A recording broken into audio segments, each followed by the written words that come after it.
شاہ محمود بڑا وفادار آدمی اور اصولوں پر کھڑا ہے. اس نے دیکھیں امریکہ کے سامنے اصولی موقف پر پیپلز پارٹی چھوڑی تھی, آج بھی اصولی موقف پہ کھڑا ہے. اور دوسری طرف پاکستان کے ایک اور hero, global icon, cipher case میں جو واردات, میاں گل حسن اورنگزیب کے ریمارکس آپ صرف سن لیں ان کیمرہ ٹرائل پر, جو اٹارنی جنرل کو وہ کہہ رہے تھے آج کہ یہ 1923 کا آفیشیل سیکرٹ, جب بنیادی انسانی حقوق ہی موجود نہیں تھے. آپ بند دروازوں کے پیچھے سوالات کیا کرتے ہیں, ایک یا دو لوگ خاندانوں کے لوگوں کو بلا کر. یہ کلوز ٹرائل ہے. اوپن ٹرائل کا مطلب کیا ہے, عدالت بتا چکی ہے پہلے.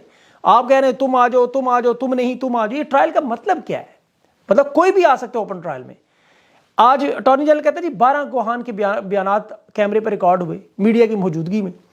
جج نے سے پوچھا کہ یہ بڑا عجیب و غریب ٹرائل ہے, پروسیکیوٹر کو سمجھ نہیں آ رہی کہ آرٹیکل 10 باقاعدہ طور پر فیئر ٹرائل کا مطالبہ کرتا ہے. یہ جتنی جلد بازی میں ان کیمرہ ٹرائل, اس کی وجہ کیا ہے؟ وجہ سب کو پتا ہے, ڈونلڈ اور قمر باجوہ. یہ آفیشیل سیکرٹ ایکٹ آپ کو پتا ہے اس کا فیصلہ آئے گا.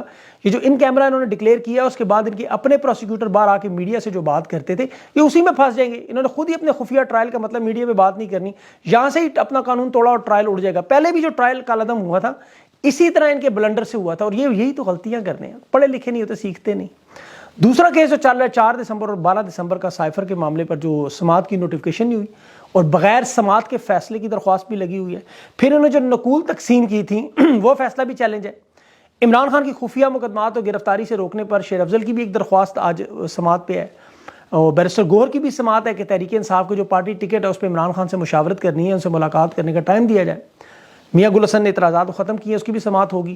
اسلام آباد میں پھر جلسہ کرنے کی اس کی اجازت کا معاملہ بھی ہے. خان سے ملاقاتوں پر جو سہولت ہے, تحریک انصاف کے رہنماؤں کی ملاقات, اور علی امین گنڈا پور کا بھی بڑا اہم کیس آج جج بابر ستار کی عدالت میں لگا ہوا ہے. یہ میں آپ کو انشاءاللہ اگلے ویلاگ میں بھی ساتھ ساتھ اپڈیٹ کرتا رہوں گا. اس کے ساتھ جو معلومات ہیں, عمران خان کے کاغذات نامزدگی مسترد کرنے میں, دیکھیں لاہور میں حلقہ N122 میں لاہور میں جو مسترد کرنے کی واردات ہے, اس کی وجہ تائید کنندہ منیب الرحمان. انہوں نے واردات یہ کی کہ حلقہ بندیوں پر عمران خان کے تجویز کنندہ منیب الرحمان کا حلقہ ہی بدل دیا. اب وہ N20 کا رہائشی ہے, اس کا انہوں نے ووٹ N122 کا, اس کا بدل کے انہوں نے N120 میں ڈال دیا. اب 15 دسمبر کے بعد حلقے تبدیل ہوئے اور اس کا باقاعدہ الیکشن کا شیڈول آ چکا تھا. اس وقت رات کے اندھیروں میں واردات کی. اس کی دیکھیں وجہ کیا ہے, کیوں یہ عمران خان کے وہاں کاغذات پہ معاملہ ہے. جہاں تک میری معلومات ہے, جو خبر میرے پاس ہے کہ خان کے کاغذات مسترد کریں گے تو اس کے بعد یہ الیکشن کروائیں گے. خان کو الیکشن سے باہر کرنا ہے تو الیکشن کی طرف جائیں گے, ورنہ نہیں جائیں گے.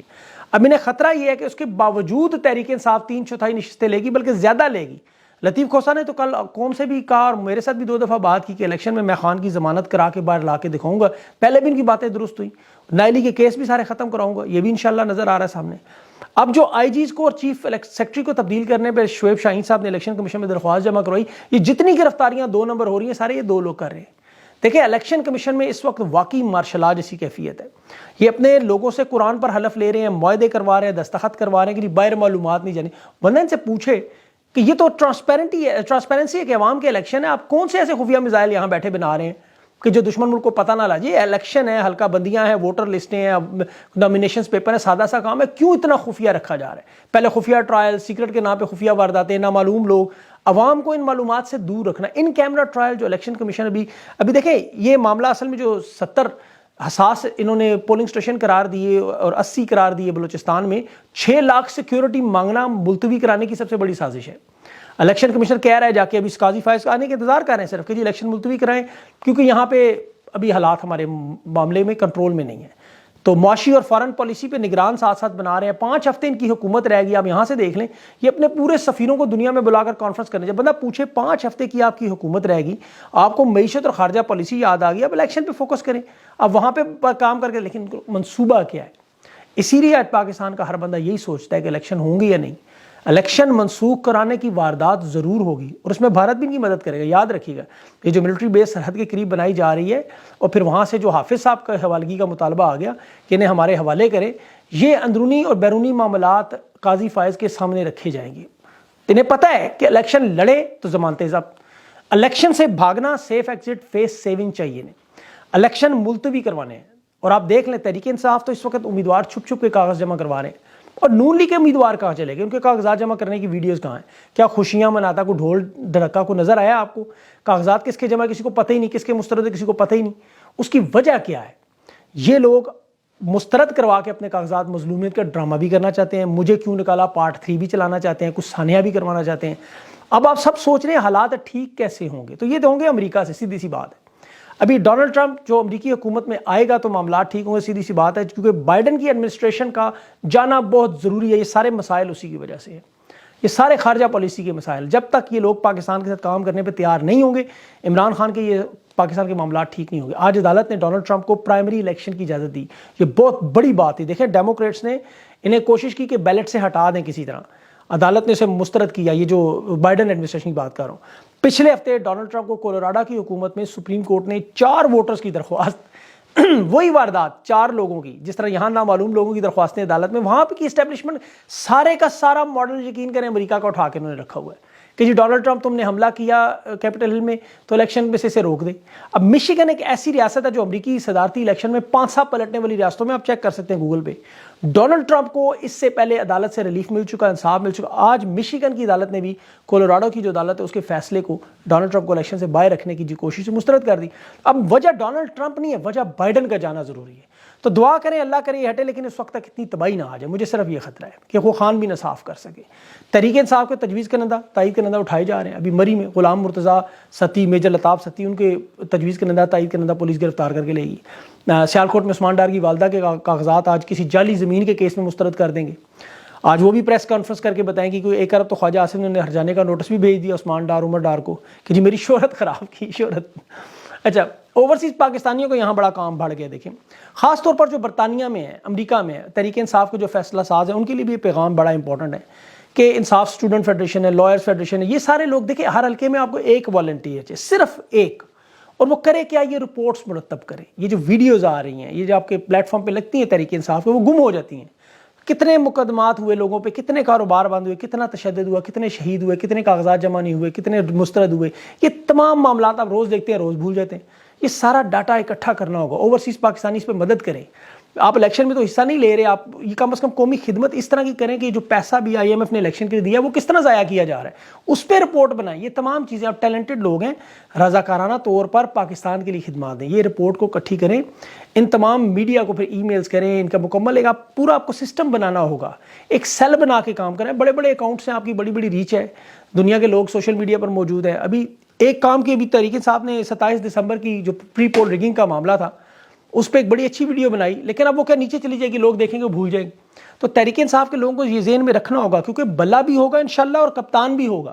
آپ کے اعصاب اور محنت کا امتحان ہے بس۔ یہ کامیاب وہی ہوگا جو جوش کی بجائے ہوش میں، اشتعال میں آئے بغیر پرامن طریقے سے اس جد و جہد کو جاری رکھے گا۔ کیونکہ ظالم دیکھیں طاقت کے نشے میں اپنے آپ کو خدا سمجھنا شروع کرتا ہے، اور یہ بدقسمتی سے امرتسر سے ناچنے گانے والے پاکستان کی سیاست کے مالک بنانا چاہتے ہیں۔ وہ یہ سمجھ رہے جیت رہے ہیں، پتہ انہیں چلتا نہیں وہ نفرت کا سارا رخ اس وقت جو ہے آل شریف کی طرف، زرداری کی طرف ہے۔ اور پاکستان کا نظام جیل میں بیٹھے ایک قیدی کا بوجھ نہیں اٹھا سکتا۔ دیکھیں خان پورے سسٹم پر اس وقت حاوی ہے، وہ 3/4 جیت کر اسمبلی میں آ گئے تو سسٹم کی تباہی بربادی کر دے گا، ان کی تباہی بربادی۔ کیوں؟ انہیں اسی کا غصہ ہے۔ اور جن کی جو پلاسٹک کے دانشور، ابھی تو کامران شاہد کو بھی تو انہوں نے جانے کی کوشش کی، اس نے پنڈی میں بڑے دفتر میں بازو سے پکڑ کے نکال دیا کہ اب باجوہ نہیں ہے، نکلو۔ دوسرا ان کا دانشور دورین کا بھائی صابر شاہ کی کرسی پر بیٹھ کے، بڑی کرسی پر چھوٹا بندہ، شاہ محمود کی کہتا ہے گرفتاری کی مذمت نہیں کرتا، حالانکہ خود نون لیگ کا عرفان صدیقی کہہ رہا ہے کہ یہ ظلم ہو رہا ہے۔ اندازہ کریں، یہ وہی لوگ ہیں جو 1971 کے الیکشن کی جب بات کرتے ہیں، یہ تمام دانشور تو شیخ مجیب کو غدار کہنے کی بات کرتے ہیں، بنگالیوں کو یہ 2 ٹکے کا بناتے رہے، لیکن یحییٰ خان کے بارے میں بات نہیں کرتے۔ ان دانشوروں کی بات سنیں، وہ رؤف کلاسرا کہتا ہے صاف شفاف الیکشن ہوئے تو ٹوٹا تھا ملک، جاوید چودھری کہتا ہے صاف شفاف الیکشن ہو تو پھر تحریک انصاف سپیس دی، شیخ مجیب بن جائے گا خان، ملک میں تصادم ہوگا۔ انصار عباسی بھی ایسی باتیں کر رہے ہیں کہ ملک میں نارکی پھیل رہی ہے۔ 1971 کے الیکشن کی وجہ سے ملک نہیں ٹوٹا تھا، صاف شفاف الیکشن کی وجہ سے نہیں ٹوٹا تھا، اقتدار ان کو نہ دینے کی وجہ سے ٹوٹا تھا جو اکثریت میں تھے۔ پاکستان کی انہوں نے بنگلہ دیش کے بعد دیکھیں 4 کو پنجاب، بلوچستان، پٹھان، سندھ تقسیم کیے، مذہب کی بنیاد پر، مسلک کی بنیاد پر، مذہب اور صوبائیت کی، ظلم و ستم کے۔ پھر ایک پر پہاڑ توڑتے، دوسرے میں نفرت، ایک پر ظلم کرتے، باقی تماشا دیکھتے رہے۔ آج کیا ہوا ہے کہ بلوچ مظالم پر پنجاب بھی کھڑا ہے، اور ان کے مظالم نظر آ رہے ہیں آپ کو۔ ماضی میں یہ ایک دوسرے کو ظلم و ستم پہ ہوتے دیکھے خوش ہوتے تھے، آج سب کو بنگلہ دیش بھی یاد آ رہا ہے۔ تو اس کا سب سے بڑا نتیجہ کیا نکلتا ہے اس تباہی کا؟ ورلڈ بینک کی رپورٹ پڑھیں پھر آپ، کنٹری ہیڈ ان کا لکھ رہا ہے ناجیب الحسن کہ پاکستان کا معاشی ماڈل ناکارہ ہو چکا ہے، اس میں صرف اور صرف طاقتور لوگوں کو فائدہ ہے، باقی عوام کو نقصان ہے۔ ملک میں سیاسی استحکام جب تک نہیں آئے گا، جس طرح بھی دیکھیں افریقہ کا غریب ملک ایتھوپیا ڈیفالٹ کر گیا، خانہ جنگی اور غربت کے حالات تھے، لیکن وہاں بھی مہنگائی 15.3%، پاکستان میں 40% ہے۔ تو مسائل کا حل صرف الیکشن ہے، یہ یاد رکھے، کوئی انویسٹمنٹ نہیں آئے گی، ملک آگے نہیں جائے گا۔ ورلڈ بینک صاف صاف یہ کہہ رہا ہے کہ خان کے جانے کے بعد غریب مارا گیا اور بدماش ایلیٹ آل زرداری اور آل شریف چھا گئے۔